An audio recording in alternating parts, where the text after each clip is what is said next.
Lui, pour lui, déjà avant que le pape aille, le programme est allé que le pape a Kembe, peut être troupé dans Goma. Déjà, il prenait contact avec Olive Lembe Kabila, dans la cathédrale à Mounene, Olive a sali pour l'église catholique, dans le niveau de Goma Kuna. Et c'est là qui pour que ramener Papa Kembe Kuna, et puis ça quand même une certaine valeur à la personne d'Olive Lembe. Donc voilà, tu dis dans le cadre déjà de l'église, de commune d'intérêt personnel. Pendant 4 heures du temps, ils ont échangé avec Olive Nakingakati. C'était ça leur plan. Nagoma, il ne peut pas ça plus de valeur. Mais qu'est-ce qui a fait que Pape Babo ait une invitation dans Congo? Non, mais vous savez, le pape, quand il est venu, le pape est venu sur base d'une invitation du président de la République. Vous voyez? De l'église catholique. Non. Le président a mis une invitation. Le président a tiré une invitation pour que le pape aille. Dès que le pape aille, c'est comme un chef. Le pape, c'est un chef d'État, monsieur.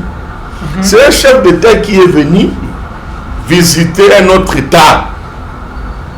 Parce que Papa Mazali, numéro 1, il y a État de Vatican, comme le président Félix Tshisekedi, numéro 1, République du Congo. Et voyant tout cela, donc on a essayé quand même de faire comprendre au pape, vu la situation actuelle de Goma, on ne peut pas prendre ces risques-là, il y a Romémayo na Goma. Mais, Marabounous est chambouré. Ambongo lobia i cop na bango déjà mbongo nyonso ba pesa ki mamno ba pesa ki ba wa cop ezamo bolo. Et puis l'acharnement de la personne d'Ambongo, si vous ne le savez pas, ça a commencé dans Makambo. Aujourd'hui Ambongo veut faire des Olive Lembe une sainte. C'est regrettable. Aujourd'hui Ambongo veut faire des Katumbi un saint. Aujourd'hui, Ambongo veut faire de Matata un saint. Quelqu'un qui a... Mais à Sambouaki. Parce que plan à eux, bon voilà, papa au Kitana Goma, pour appeler ça beaucoup plus d'honneur. Mbongo peut bon, pour papa qui est, ah, ça Mbongo livre. Papa ça qui est bon. Ah non? Papa ça qui est bon. Parce que maintenant, faire comprendre parce que n'est pas qui wana, il devrait bénéficier de la sécurité. Il y a l'État congolais, pas la sécurité de l'église. La preuve en est ton papa qui a mon mari Moussika. Giraffe Mouvatinga, à côté de la bis, le roi n'est pas prêtre que nous sommes. Non, car il n'y a pas pour nous. Non, on a dit que papa Kiti. On a pas église. C'est pourquoi on a dit que papa Ayaki n'a pas volé mi balé. Volé politique n'a apostolique. Donc papa Kiti, donc bien na premier ministre Samalou Konde. Ambongo na hôtel Moussika Giraffe Mouvatinga. Giraffe Mouvatinga Moussika Konde. Amatina bis. Parce que le pape devait recevoir son homologue qui est le président Félix Tshisekedi Antoine. On va aller poser là, à niveau c'était de l'OIA. Shalom, shalom, bien-aimés dans le Seigneur, un grand merci, na bien nous tous la mission de partout.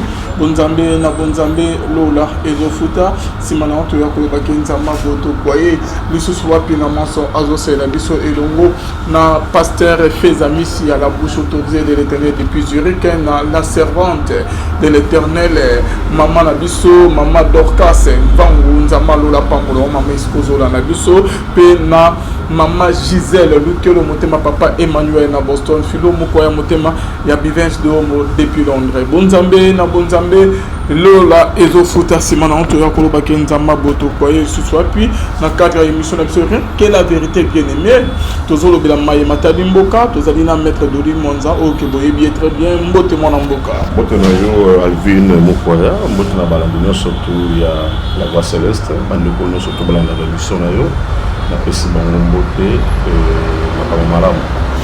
Bonne santé, bonne makamune zotamola mboka.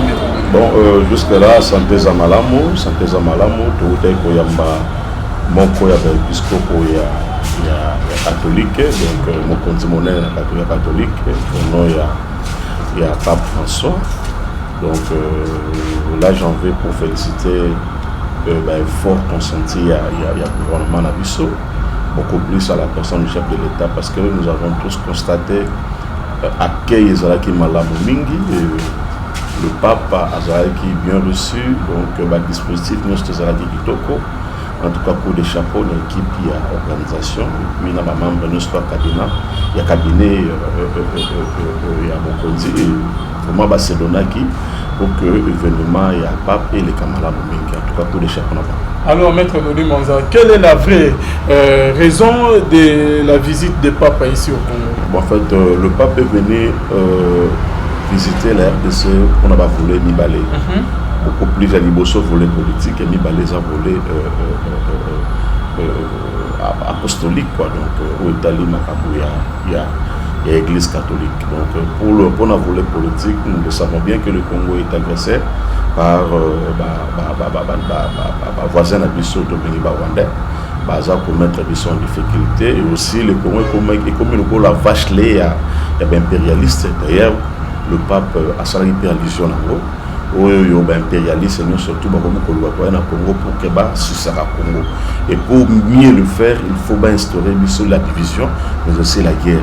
Donc on a un message au papa de la Guinée pour nous expliquer biso ba congolais et puis même hier devant la jeunesse congolaise a exprimé qui dit sur le baguette tous à la makasi tout persévérer tout demeurer vraiment solidaire afin que tout réussir commettre la monde nous soit boka à côté sur le plan apostolique. Donc il y a église il peut rappeler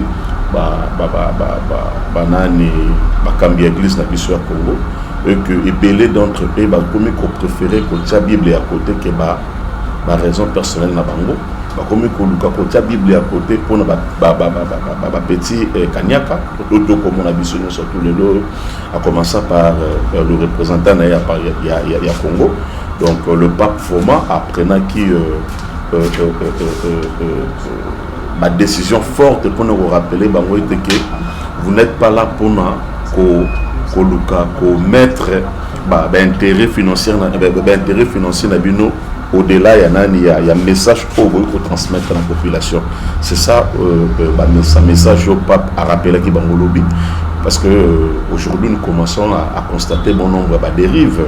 Il y a bateau bakokamba dans l'ingomba catholique beaucoup plus na dirigeants na bango ya Congo timbongo liboso intérêt personnel bango liboso que le message est amour de Christ.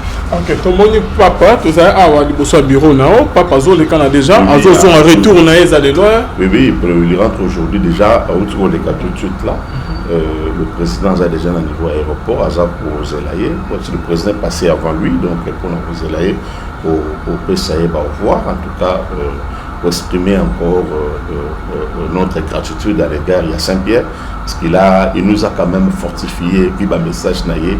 Et puis, moi je ne suis pas catholique, mais j'ai été requinqué dans le discours à Pape et puis dans la messe que Zalaki dit hier. Donc avant-hier Nandolo donc vraiment merci naïe message à Pessibiso ma langue sur ma lakiso à Pessibiso de reba kochango na nzela. Ok, merci beaucoup Maître Doli Manza pape les cani déjà azongi mboka na ye lelo avec les soldats de ce ok mais retourne le la longo mboka Kinshasa et le koni ya malonga meme de biso pep ando ya ba message surtout le biké la volée politique Maître Doli Manza et jouer rôle nini parce que guerre ils ont continué parce que ali solution ni ya meme pas le biké ya meme le roman non pape n'est pas n'importe qui.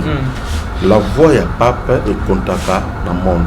Le Congo est fuselé, était fuselé, je peux le dire ainsi. Le Congo était, le Congo se battait seul.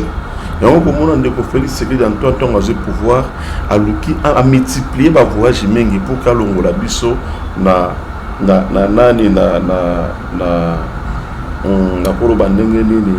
place tous à la quand même un pays comme tout autre pays. Parce que le Congo n'avait pas une voix face à des décideurs. Donc, la multiplication, il y a un voyage du président dans le monde, de ce qu'il va retomber dans notre commun. Pape Ndenge Ayeboui, il a donné un message fort. D'abord, on a un impérialiste pour leur dire, leur demander de cesser de considérer le Congo comme la vache laine à Bango. Congo a place au Téboa pour cesser pour nous instaurer une guerre bouillée afin de profiter de l'intérêt de nous. C'est déjà un message fort parce que nous Congolais, nous nous battons pour que le Congo ait retrouvé l'intégrité. Nous nous battons pour que le Congo, les Congolais, vivre sous la cruauté à guerre. Vous voyez un peu. Or, pape, na carrure azali nango et puis na valeur pour ma casse azali nango dans le monde, le message à transmettre à l'égard de Batouana, entre autres que les impérialistes, qui continuent à considérer les Congo comme étant leur vache-lait et que peut-être aujourd'hui les gens peuvent dire voilà, bon, le pape a dit c'est fini. Non, va retomber nango et se faire sentir petit à petit. C'est un peu ça. Mais quand il y a un discours comment vous avez trouvé ça? Bon, moi je comprends bien la frustration du cardinal. Je comprends la frustration parce que laissez-moi quand même vous éclairer. Le cardinal Ambongo, que je respecte bien, a une perte de vitesse ces derniers temps. Surtout dans l'événement. Vous allez encore vous souvenir quand Introniza qui est cardinal, il est passé, il avait organisé une messe à Martyr. Il a officié le régime passé pour dire que le régime passé promettait trop, mais cette fois-ci, il est trop matériel, c'est ça le problème là. Raison pour laquelle le pape a rappelé que toi, Yozali, Mokambi, Yalingomba, ne sois pas matérialiste. Ah bon? Il est passé au créneau, papa image Sali, pour dire que le régime a prometté que vous voyez qu'il est trop attaché par le matériel. Lui, pour lui, déjà avant que le pape aille, le programme est que le pape a été trompé dans Goma. Déjà, il a pris contact avec Olive Lembe Kabila, dans la cathédrale Olive Asalaki, pour l'église catholique, au niveau de Goma. Et c'est là qui pour que ramener Papa Kendekuna et puis ça quand même une certaine valeur à la personne d'Olive Lembe. Donc voilà, tu as déjà dans le cadre déjà de l'église, de combien d'intérêt personnel. Pendant 4 heures du temps, ils ont y échangé avec Olive Nakingakati. Et c'était ça leur plan. Okay. Il pousse pas ça plus de valeur. Mais qu'est-ce qui a fait que Pape Babo ait une invitation dans Non, mais vous savez, le pape, quand il est venu, le pape est venu sur base d'une invitation du président de la République. Vous voyez? De l'église catholique. Non. Le président a mis une invitation. Le président a mis une invitation pour que le pape aille. Dès que le pape aille, c'est comme un chef. Le pape, c'est un chef d'État, monsieur. C'est un chef d'État qui est venu visiter un autre État. Parce que Papa Mazali, numéro 1, il y a État du Vatican, comme le président Félix Tshisekedi Antoine, numéro 1, République du Congo. Et voyant tout cela, donc on a essayé quand même de faire comprendre au pape, vu la situation actuelle de Goma, on ne peut pas prendre ces risques-là, il y a Romémayo na Goma. Mais, Maramounous est chambouré.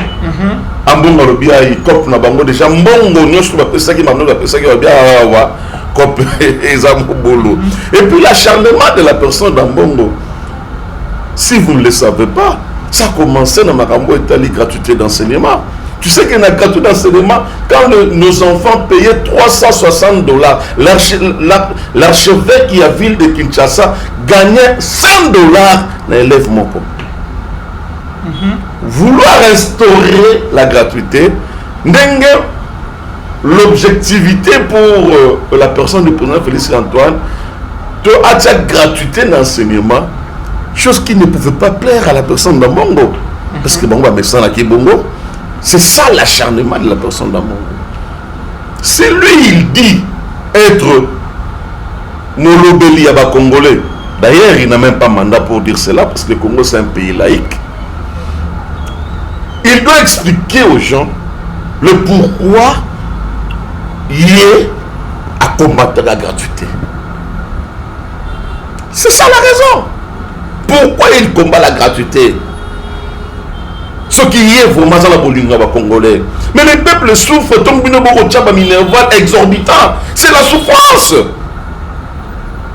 Souffrance n'y est commune. À l'époque, pour le temps de Samoa, on a une école catholique, conventionnelle catholique. Et ça veut dire facilité.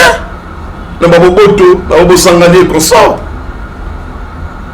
Moyen les avis $500. Mais aujourd'hui, bah, ramenant à zéro. C'est ça l'acharnement de la personne dans Bongo. Parce qu'il gagnait par moi, surtout, archevêque qui a ville pour la question. C'est Mosengo a gagné parce qu'il était dans le régime médiocre. Pour eux, ils n'ont jamais pensé à militer pour que le Congo a connaître l'alphabet. Il faut appliquer gratuité. Dans le régime, il est tombé dans le régime. En tout cas, nous devons mettre le Congolais dans le niveau Moukamalamou. C'est ça son problème. Même dans l'université catholique, autant le Minerval pour les enfants, dans Minerval, ben, tu vas pleurer. C'est ça la souffrance. Donc, question. Il ne suffit pas de venir faire le populisme. Nous sommes allés là-bas parce qu'il y avait messe. Et dans la messe, on ne parle que de la Bible. Et un message, il y a Jésus. Il pouvait mieux se taire que de rater cette sorte. Parce que il était la dernière personne de prendre la parole. Tolina qui doit sentir à condamner d'abord l'agression rwandaise. Jusqu'aujourd'hui. Il y a une déclaration surtout mais on a parce que c'est un bloc Katumbi Fayulu Bango surtout voilà ba matate consort et ça bloque na bango mais to banga bozera c'est ça même le souhait na biso parce que au moni na événement le kaki na Ndolo il y a eu plus de 80 presse étrangère on va recouvrir l'événement. Est-ce que le développement d'un pays, et c'est ressources à l'élection, nous voulons des élections crédibles, vous pouvez organiser sans élection, sans président, s'il n'y a pas la volonté de faire quelque chose, et nous remontons au salam. Et quand il est dit, c'est parce qu'il a été soudoyé par telle personne, voilà les cas. C'est ce qu'on appelle l'animosité. Mais pour l'Andien, il va se fourvoyer lui-même. Il a donné même le message auprès de la jeunesse catholique qui est dans le stade de martyr pour ne vilipender la personne du président de la République. C'est regrettable. Il y a d'autres personnes qui disent que non, Fatia Kanisa, ceux qui a bengi. Papa, présente que Fati a gagné ici, c'est le Congo. Parce que l'argent qui a été dépensé. Non, l'argent qui a été dépensé pour l'organisation, il y a avènement à Pape. Ce n'est pas l'argent sorti de la poche du président de la République. Quand on bien même dans la presse internationale, Pape a eu au Congo, le Pape a eu pas Félix. C'est le Congo même de gagner. Pourquoi on va mettre en manière non. Le pape a connu la unité, la solidarité entre nous. Certes, il y a des instruments autres de certains temps, mais il ne nous est pas empêché de rappeler quand même que Bangonde Moutou, Bazali appelé à quoi que ce soit pour ces pays, mais que les Congolais ne sont pas dupes. Ok, vas-y. Ma manœuvre dilatoire non basali. Oh non, surtout basali. Parce que moi, j'ai des contacts. Le message a été relayé. Voilà ce que vous allez dire. Fachi Oyebelamande Siliscan, les jeunes catholiques au stade des martyrs. C'est pourquoi nous avons dit que c'était un coup préparé. C'est ce que nous disons. L'église catholique, non, mais là même ce qu'on a dit, j'ai apprécié la réflexion faite par un analyste Moroboye dans France 24. On a dit que Messia Mbongo, il fait la politique. C'est pourquoi nous demandons un pape. Un pays comme la France, basé a 5 papes et 5 cardinaux. Mais le Congo est 4 fois la France. Pourquoi ne pas tous à l'attendre à 4-5 cardinaux que de nous laisser en face d'un cardinal qui ne maîtrise pas les enjeux de l'air? Ndeko, tu penses qu'aujourd'hui, en Ukraine, le cardinal de Ukraine peut commencer à attaquer ou lancer des messages Yamabé à la compte président de Bangoana alors que Bazan a guerre? Pourquoi les autres Bali Kotika Rwanda en dehors Yamakambo Kosala Manalou Lamboka la biso Bendeko Nangai Bandeko yo bazala qui en face à pape hier ou basola qui n'a pape Bandeko na biso à est il y a eu des révélations où il touchait même Batouébélé. Et Babylone pour nous surtout à Bonga Kangimis. Quand le peuple souffre, mais la souffrance ne date pas d'aujourd'hui. On va couper 100 francs, 10 francs, 20 francs, on va couper les lots. C'est eux qui ont commencé par détruire ces pays. Aujourd'hui, Mbongo veut faire des livres lembe. Une sainte. C'est regrettable. Aujourd'hui, Mbongo veut faire des Katumbi un saint. Aujourd'hui, Mbongo veut faire des Matata un saint. Quelqu'un qui a pillé ces pays. Quelqu'un qui a déraciné même. C'est regrettable ça. On a des intérêts mesquins. Aujourd'hui, le peuple congolais comprend que le cardinal a visé beaucoup plus l'intérêt propre que le peuple, que l'intérêt du peuple. Parce qu'on n'avait pas besoin de ce message-là. Nous sommes allés à la messe. Le peuple est en train de souffrir. Nous voulons cette fois-ci les élections. Est-ce que Ambongo est mieux informé que le pape? Mais le pape a ses émissaires ici. Le pape est mieux informé. Le pape est mieux informé. Donc, que nous ne soyons pas dupés par qui que ce soit. La manipulation n'est pas une bonne chose. Tu ne peux pas instrumentaliser la jeunesse congolaise pour n'avoir intérêt à Yomoko. Donc les jeunes ont été manipulés. On a dit ça, le message là qui est relayé. Par qui? Mais on font la mais est-ce que vraiment il faut citer le nom Yomoko? On a été noté. Donc, côté si les jeunes, Makamouya Mabena Monoko. Donc ils avaient déjà bien préparé. Papa, ils avaient la campagne, c'est ça. Babi pour ça la boye, après un temps pour ça la boye. Bazu baché, tché banane, nabango, par-ci par la stade, babani pour Antoné. Nous connaissons nos adversaires et leur façon de travailler. Nous avons la maîtrise de tout ça. Mais nous, à notre niveau, on ne peut pas se rabaisser. Allez, mais à Sambouaki. Parce que plan naïs avec noté bon voilà papa au quitter la goma pour appeler ça beaucoup plus d'honneur nana mbongo pe bon pour papa quitte à tout ça mbongo livre papa ça qui est bon ah non papa ça qui est bon parce que bana ba télémédi nini ya ba télémédi ba faire comprendre que parce que n'est papa qui wana il devrait bénéficier de la sécurité il y a l'état congolais pas la sécurité de l'église la papa net ton papa qui a mbongo ngi musika Giraffe Mouvatina, à côté de la bis, le roi n'est pas prêtre que nous sommes. Non, écoute, car il n'y a pas pour nous. Non, moi, je dis surtout pas Kitty. On a pas l'église. C'est pourquoi la mission, Pape Ayaki n'a pas volé ni balé. Volé politique, n'a apostolique. Donc, Papa Kitty, donc, il y a un premier ministre Samalou. À mon coup, on a la musique à Giraffe Mouvatika. Giraffe Mouvatika, à Matina bis.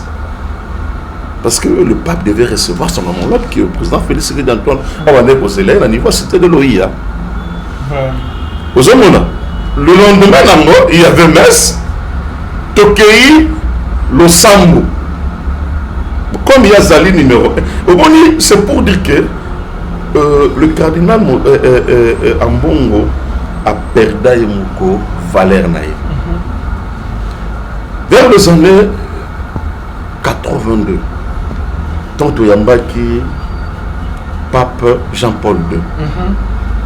Et puis, nous avons pape Jean-Paul II à partir de l'aéroport, si côté dans le centre-ville. C'était le cardinal Maloulou. Basala qui n'est na Katia, il y a papa mobile. N'arrivé na Yewana, Baleki na Yebouye, Bachango, tout ça. Mais si lui, il n'a pas bénéficié de cette faveur, et ça parce qu'il se rabaisse de lui-même. Donc, il s'est commis qui dit ça, il est mort. Par un discours raté. Tu sais, dans la vie, il ne faut jamais parler quand tu es en colère. Parce que tu risques de désorienter ta pensée. Hier, à Zako Sama Nakanda, il y a beaucoup de gens qui Nakanda Bouzo Bane Komona. C'est ça maintenant. Ça va avec beaucoup de rationalité. Au monde où il y a malamu. Ça va avec l'animosité. Vous réfléchissez bien. Comment on appelle Mukoloya Naka Nandolo? C'est comme si quelqu'un peut saboter l'autorité. Moussoussou. Boche ba moyi katumbi ba fayulu ba na moyi ba tante zala gite c'est qu'il y a sika ya pas président papa Nandolo a qui pour l'autorité c'était une messe bon bu heba ki ba boya mais yebisanga siko yebisanga est-ce que Fayulu a plus important devant pape que ba fidèle c'était un fidèle ba église. Bon, c'est un moyen. Papa parce que mon côté Fati a dit bien c'est le président de la République. Côté il y a appel bananyo qui va accompagner qui peut protéger. Non, c'est sur la liberté. Oui, mais Bango Baza Licolo, c'est qu'en fait, Pape est venu avec son gouvernement. Aux hommes, quand même, le gouvernement, il y a des ministres. Mais le futur président peut bazar là, Fayou, Bakatoum. Futur président, être futur président, qui vous dit que nous avons besoin d'un bon pouvoir. Il y a d'abord, qui vous dit qu'il sera président? Donc, c'est le président. Non. Ce sont des fidèles catholiques, MS. Et la punition, non, ce n'est pas une punition, papa Nangaï. Parce qu'il y a même des ministres,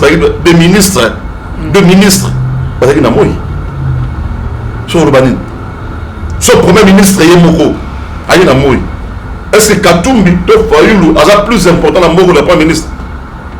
Non, quand même, il ne faut pas nous ramener dans des considérations, il y a terrassé. Non, c'était une messe. La messe, fidèle baillé. Les fidèles sont venus répondre à la messe. Biso, tu as dit que c'est un mot. Tout le monde est jour à moi comme Mamakasi sur un Zambé mon côté. C'est bon, c'est un moulet bêta. Papa, on a ça Zambé. Et ça dit qu'un jour à la moi, contrairement na oh batubaye kolobobi moule ko bêta kana Kinshasa. Non, en tout cas, nous avons été bénis le Congo. Atalitanga, si Papa Zoni, Atalitanga. Alors que c'était le souhait de tout le monde. Un jour avant Papa ya moule bêti et mais qui un peu qu'on dérangeait, tout le monde a mis dans les réseaux sociaux. Otala, chapelle, Otala boué. Donc Maraboussa et Malam, les gens n'en parlent pas. Même la personne d'Ambongo qui a bénéficié d'installation au gouvernement, ça et puis l'accueil, il n'y a pas. Il n'a jamais félicité au gouvernement. Merci beaucoup.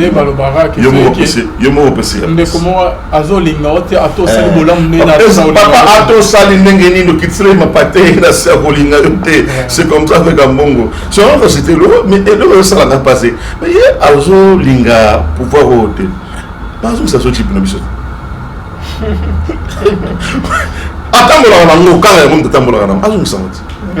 Maître Doli, question M. Cézali, par rapport à Nini, les cas ils très bien, félicitations, Moussala Kitoko, mais par rapport à Bankamio, c'est Salamakiwana, Nandolo, tout le monde entré à Fatih Beto, Mokonzi, Mokanabiso, tu voteras, tu voter le suspect, à Sali entré, tout le monde va télémi.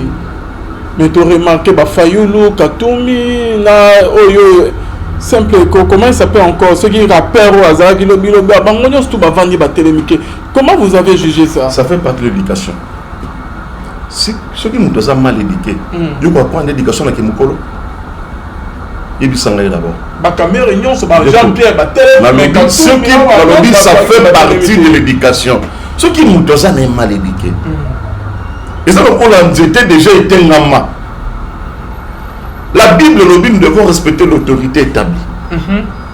C'est pas moi, c'est la Bible. Toute autorité vient de Dieu. Effectivement. So, nous pouvons se pouvoir. Azan impolitesse, ça va casser. Hautain, orgueilleux.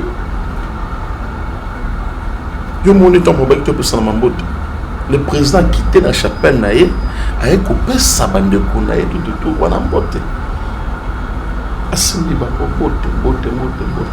Dans la humilité,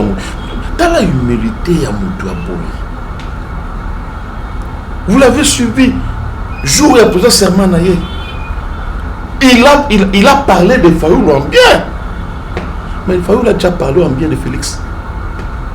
C'est une éducation. Quand tu es mal éduqué, tu le resteras. Il a parlé de Fayoulou en bien, soldat du peuple. Mais, qu'est-ce que... Il faut, c'est facile à comprendre. Donc, ça fait partie de l'éducation. Le président Félix Tshisekedi-Antoine est bien éduqué. Nous connaissons sa famille, nous connaissons sa mère, nous connaissons son père. N'a pas rigueur, papa Nazala, il faut qu'on ait la malam. N'a pas rigueur au maire Azala, il faut qu'on ait la malam. Ceux qui ont papa déjà, ceux qui ont ceux qui peuvent qui ont pas bandeko, ceux qui n'ont bon, un bon peu de répéter, ceux qui peuvent bon, éducation, ramasser, bon, jusqu'aux autres, ils ça fouille ni malam. Toi, tu t'entends en quoi? Merci beaucoup. Maître Doli Monta, tu commis dans une émission d'Abisso. Dernière question, c'est que j'aime que Basala qui m'a comme bon on a stade que Fachi Yebela mandat est signé déjà. Au lobby qui est bien préparé. Soit on a bon je lance un message. C'est ce qui vraiment qui va préparer. Je lance un message n'a pas détenté non surtout Bakoluka pour désorienter la jeunesse. Moi je fais partie de la jeunesse. Intérêt personnel Nabino est touché bisoté. Nous la jeunesse au président Félix Tshisekedi-Antoine a préparé, à commencer par les institutions de la République. Sorotali, Samaloukoum, le Premier ministre, c'est un jeune. Ok, le président Zoluka a réformé l'armée. Une affaire à plus de 10 000 jeunes qui s'enrôler dans l'armée.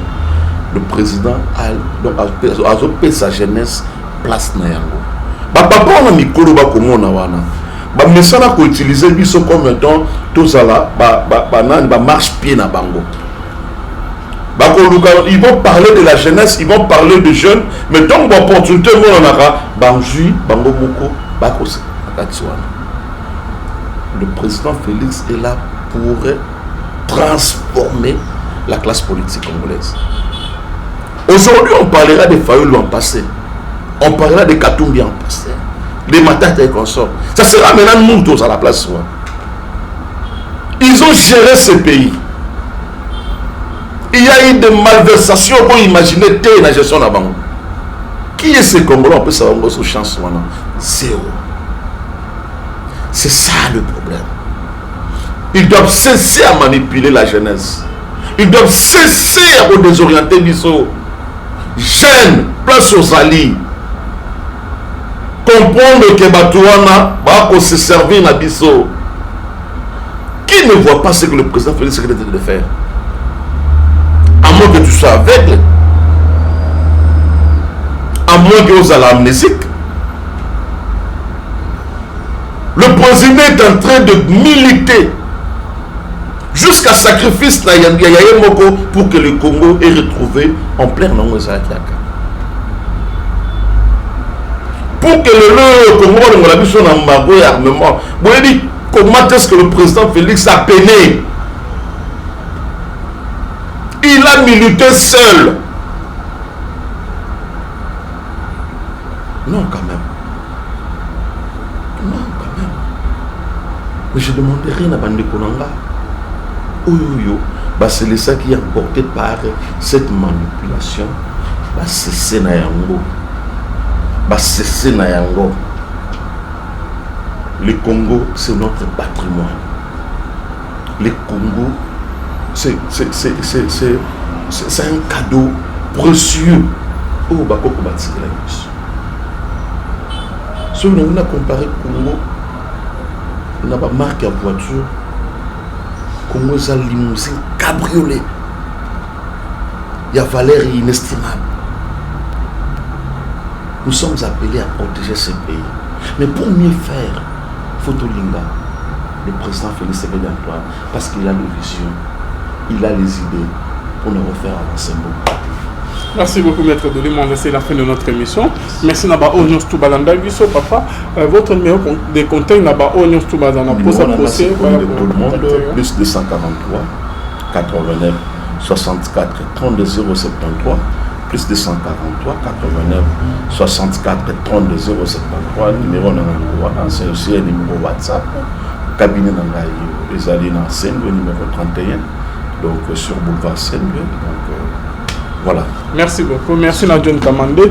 Bonne Zambé, Lola, Ezofuta, Simana, Toya Kolobake, Nzamba, Boto, Kouaye.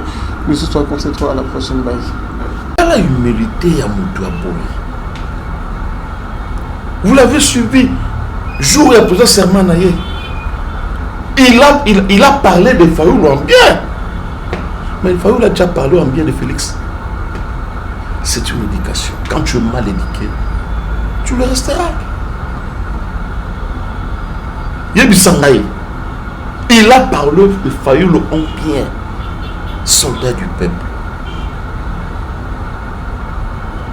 Mais qu'est-ce que il faut, c'est facile à comprendre. Donc ça fait partie de l'éducation. Le président Félix Tshisekedi-Antoine est bien éduqué. Nous connaissons sa famille, nous connaissons sa mère, nous connaissons son père. N'a pas rigueur papa Nazala, il faut qu'on ait pour la malam. N'a pas rigueur au mère Azala, il faut qu'on ait pour la malam.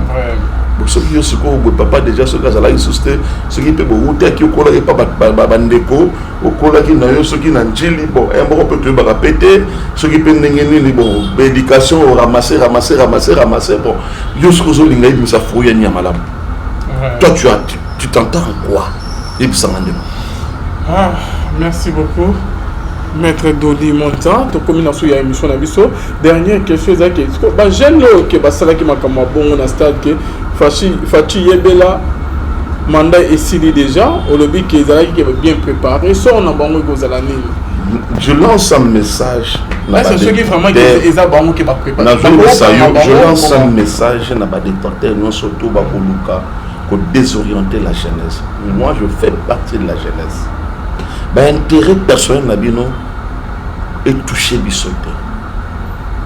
Nous la jeunesse au président Félix Tshisekedi-Antoine a préparé, à commencer par les institutions de la République. Sorotali, Samaloukoum, le Premier ministre, c'est un jeune. Ok, Ndenge président Zoluka a réformé l'armée.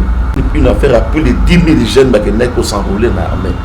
Le président a fait sa jeunesse place na yango. Papa on a mis koloba comme on a wana. Mais ça n'a qu'utiliser biso comme étant tout ça là, marche pied na bango. Ils vont parler de la jeunesse, ils vont parler de jeunes, mais donc opportunité on a banjui bango boko bakose akatswana. Le président Félix est là pour transformer la classe politique congolaise. Aujourd'hui, on parlera des Fayoul en passé. On parlera de Katumbi en passé, des Matata et consorts. Ça sera maintenant nous tous à la place. Ouais. Ils ont géré ce pays. Il y a eu des malversations pour imaginer la gestion là-bas. Qui est ce Congolais? On peut savoir sous chance maintenant. Zéro. C'est ça le problème. Ils doivent cesser à manipuler la jeunesse. Ils doivent cesser à désorienter Bisso. Jeunes, place aux alliés. Comprendre que Batouana va se servir à Bisso. Qui ne voit pas ce que le président Félix est en train de faire? À moins que tu sois aveugle. À moins que vous ayez l'amnésique. Le président est en train de militer jusqu'à sacrifice pour que le Congo ait retrouvé en plein nom de Zakiaka. Pour que le Congo ait son embargo et armement. Vous voyez dit, comment est-ce que le président Félix a peiné? Il a milité seul. Non, quand même. Non, quand même. Mais je ne demandais rien à Bande Konanga. C'est ça qui est emporté par cette manipulation. C'est na yango. C'est na yango. Le Congo, c'est notre patrimoine. Le Congo, c'est un cadeau précieux. Oh, Bakoko Batsi la Yus. Si on a comparé Congo, on n'a pas marque à voiture. Congo est un limousine cabriolet. Il y a valeur inestimable. Nous sommes appelés à protéger ce pays. Mais pour mieux faire, Fotolinga, le président Félix Antoine, parce qu'il a les visions, il a les idées pour nous refaire avancer beaucoup. Merci beaucoup, Maître Dolimon. C'est la fin de notre émission. Merci Naba Onyos Toubalanda Biso, papa. Votre numéro de contact Naba Onyos Toubalanda pour ça procès. Voilà, tout le monde, plus 243 89 64 32 073, plus 243 89 64 32 073, numéro c'est aussi un numéro WhatsApp.